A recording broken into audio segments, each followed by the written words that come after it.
Welcome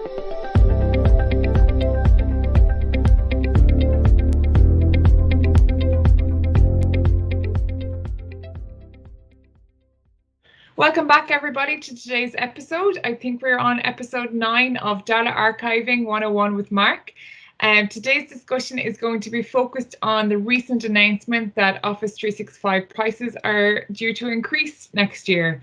For those that have not seen in the news, Microsoft have mentioned that they're going to increase their list pricing of Office 365 from March 2022. And doing this just a month after announcing a 70 billion annual operating income may not be the best timing. While the principle is sound, it may, if you're making that much money, do you really need to increase the prices?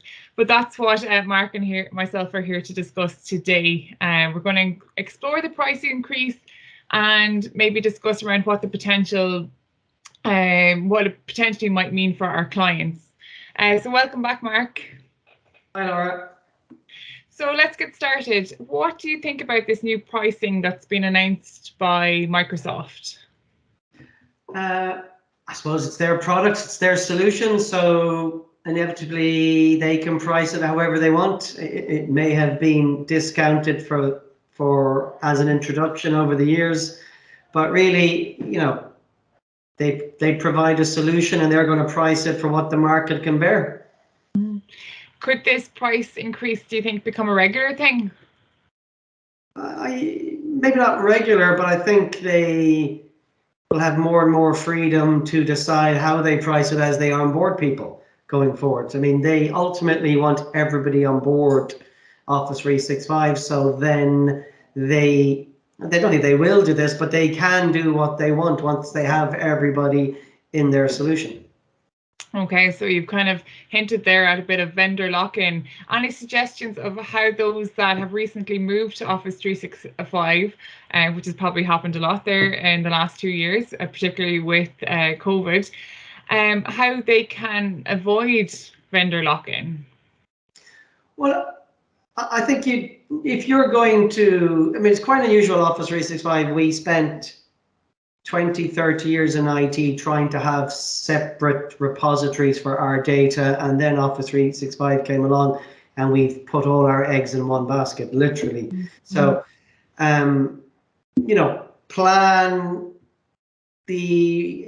plan your exit strategy. That always has to be part of any project. What happens if we don't like this, if it goes wrong, if down the road we want to do something differently? That should be part of your project.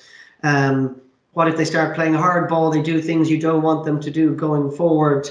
It is a risk when we put all our eggs in one basket. There's a lot of benefits to Office 365 having all your eggs in one basket, but you just, depending on your organization, you just need to be clever. And I suppose don't be lazy with the approach that everything goes to Office 365. I don't have to worry about anything anymore, because ultimately, if you do that, it will cost you in the long run.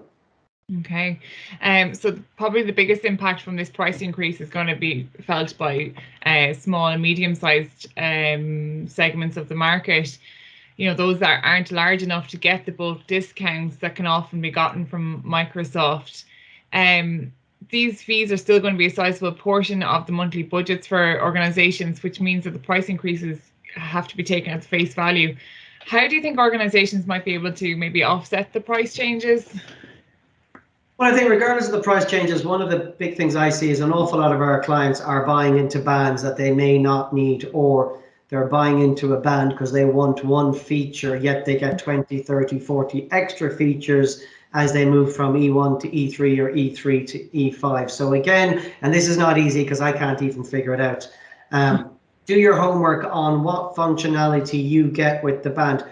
This is not a dig at your vendor. Their job is to try and sell you as much as they can. Microsoft have set a task with all their partners to have everybody on E5 paying $50 a month. That's their goal. That's their grand scheme. So do your research and understand what are the benefits. Maybe you don't need all the features, but you're happy to pay the extra licensing on it. But there may be opportunities to say, well, if I bring in a couple of third-party product sets, I can actually have E3 plus 2 or 3 third-party products. Gives me the functionality I need without the expense of moving to E5, which can be quite substantial. Yeah, okay. And how will this impact MailMeter? So our clients, email archive users that are now on Office 365 and they're using MailMeter. I think it just helps us reiterate our message, which is, that MailMeter, if done properly, can get you a 5-fold return on investment. I mean, that is the goal once you become a customer, regardless of what you're paying us. My job is to get you back that 5 times over. So obviously, as the Microsoft pricing goes up, it makes my job easier to show the benefits that MailMeter can bring. Okay. And just to confirm, that's because anyone using MailMeter can use they can have a mixture license, or they don't have Yeah, to have they can. MailMeter, is working on the mailboxes regardless of what they are. If we can help somebody offset 100 mailboxes times 12 times 30, that's a significant amount of money. Now it's 100 times 12 times 3250. It just becomes a better story to tell. Okay.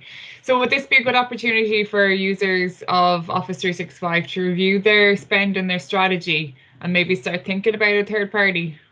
Well, they should be doing this periodically, I would suggest. So if they're not, then this might be a catalyst or the wake-up call to say part of the process should be to review what our licensing model is and to define, do we need it all, or are there clever ways of reducing the spend? Okay. And as always, Mark, any final tips for our listeners today?